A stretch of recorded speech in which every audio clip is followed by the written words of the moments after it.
The Duke family's had long ties with rural United Methodist churches in North Carolina.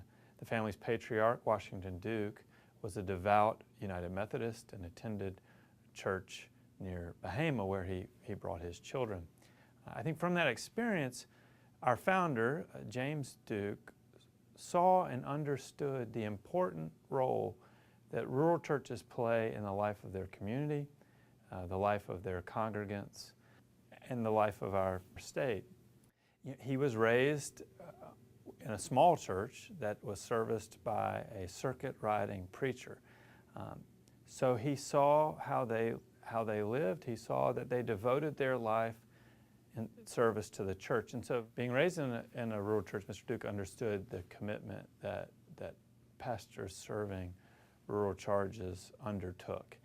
And he noted that they stored up all their treasure in heaven and had very little here on earth. So some of his very early grant making came in the form of making provision for pastors as they moved into retirement. And even before the indenture of trust, he was making grants to what we would now call a retirement fund for pastors. So in 1924, when Mr. Duke created the indenture of trust, he made provision, again, codified that work for superannuated preachers, that is, retired preachers, though his words, and he wrote in letters often, was that they were worn out preachers. That is, worn out from their duty and ready to retire.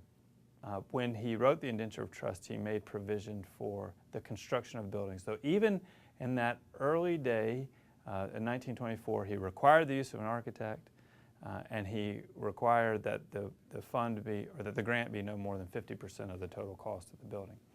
Those are principles that we adhere to today, and for his day, requiring the use of an architect was a fairly revolutionary component.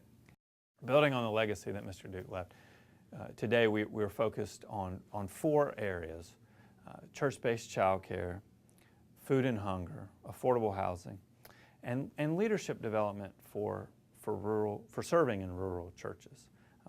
We feel like these offer solutions that are short-term, food and hunger, helping to relate to immediate need, and longer-term as we think about childcare and helping students to become school-age ready, or in leadership for rural churches to make a lasting impact in rural communities. One of the questions that we often get is, why did Mr. Duke select rural churches and not all United Methodist churches? I think that's a marvelous question. In the indenture of trust, what he writes is that it is to these rural districts that we look for the bone and sinew of our country. I think he understood that rural America was at the very core, the very backbone, the very essence of who we are as a people.